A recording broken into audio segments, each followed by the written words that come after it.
Assalamualaikum warahmatullahi wabarakatuh. Kami dari kelompok 5 akan mempresentasikan regenerasi sel kulit secara mitosis. Nama saya Komang Aurelia Febrina, NIM 211011002, dan teman saya.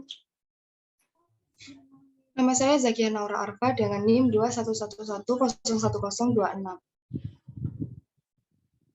Pengertian mitosis. Mitosis merupakan cara untuk sel melakukan reproduksi dengan cara membelah diri melalui beberapa tahapan yang teratur. Tahapan tersebut ada 4, yaitu profase, metafase, anafase, dan telofase.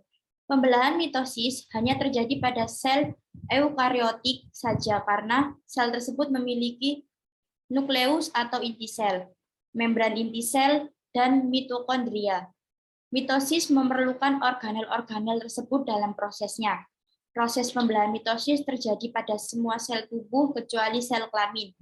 Pembelahan mitosis ini berfungsi untuk pertumbuhan sel tubuh, meregenerasi sel yang rusak, dan mempertahankan jumlah kromosom. Ada beberapa tahapan dalam proses mitosis. Yang pertama, profase. Pada interfase, terjadi replika DNA memasuki profase. DNA asal dan DNA replika membentuk kromosom yang melekat pada sentromer. Di saat bersamaan, mikrotubulus akan terlihat di antara dua sentrosom.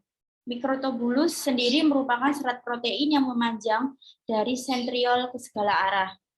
Setelah itu, mikrotubulus tersebut akan berubah bentuk menjadi gulungan benang. Lalu benang-benang tersebut akan mengalami penebalan dan membentuk kromosom. Kromosom tersebut tersusun dari 2 kromatik yang disebut dengan kromosom dupleks. 2 metafase. Pada tahapan metafase ini, pada saat posisi sentromer di setiap kromosom sejajar dengan bidang ekuator. Pada tahapan ini, semua sel kromosom akan bergerak ke arah bidang ekuator, tengah inti sel, yang dibantu dengan benang-benang spindel. 3. Anafase. Tahapan anafase ini dimulai ketika sentromer yang menggabungkan kedua kromatik telah terpisah dan membentuk kromosom baru. Kromatik tunggal tersebut disebut dengan kromosom simplex. Tahapan anafase ini berakhir ketika setiap sel kromosom telah sampai pada kutubnya masing-masing. Setelah itu, sitokinesis juga akan terjadi. Sitokinesis merupakan proses pembelahan sitoplasma, organel, dan membran selular. Keempat, telofase. Tahapan telofase ini ditandai dengan benang-benang spindel akan menghilang dan membran inti sel akan mulai terbentuk di sekitar daerah kromosom. Membran inti tersebut akan membungkus kromosom dan lilitan kromosom.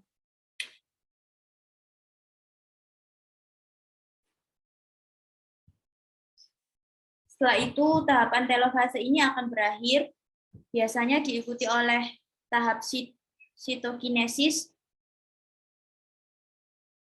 pemisahan sitoplasma, tetapi beberapa sel tahap sitokinesis ini akan dilakukan pada saat tahapan telofase berakhir.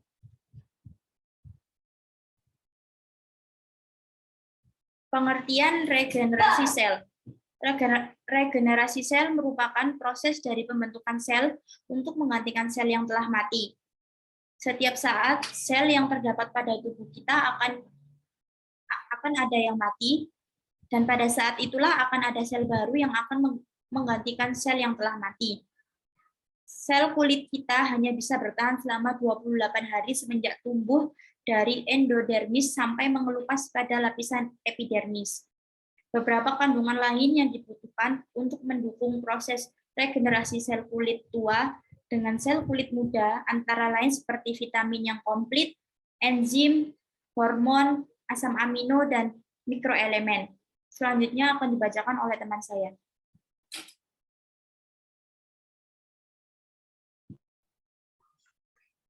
Selanjutnya ada proses regenerasi sel kulit. Dalam proses regenerasi ini terdapat 3 fase. Yang pertama, fase inflamasi. Pada fase ini berlangsung sejak awal terjadinya luka sampai pada hari kelima. Pembuluh darah yang putus karena luka dapat menyebabkan pendarahan.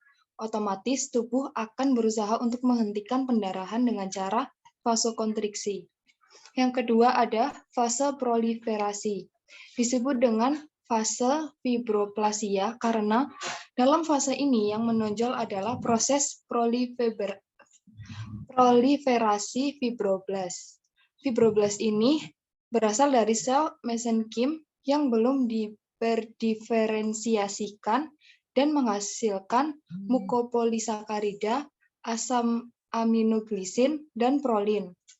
Yang ketiga adalah fase penyudahan.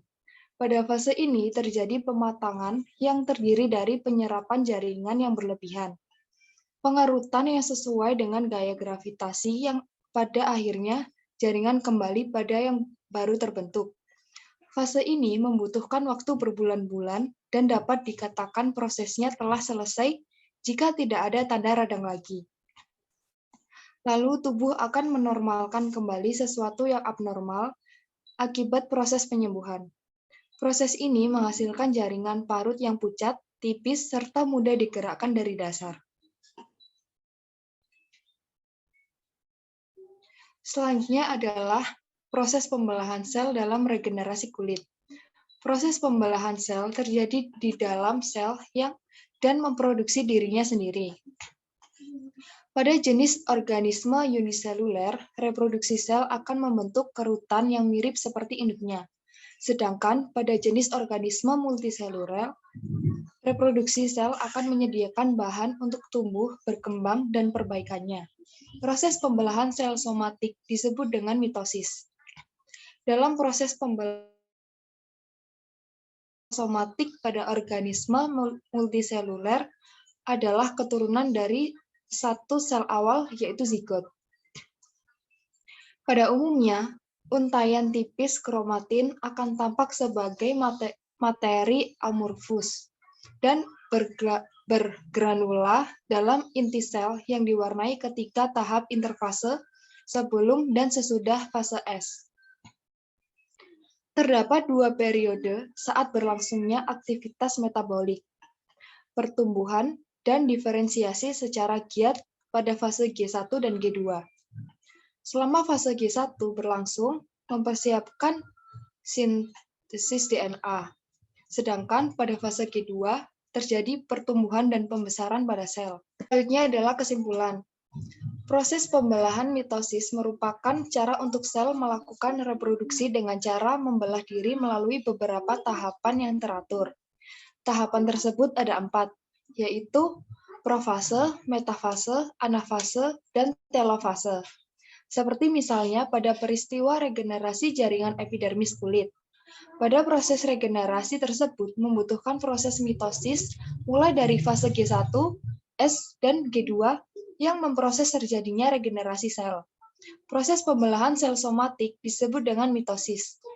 Pada saat tahap profase dalam mitosis, kromosom akan terlihat dan mudah untuk diidentifikasikan untuk penggambaran kariotip.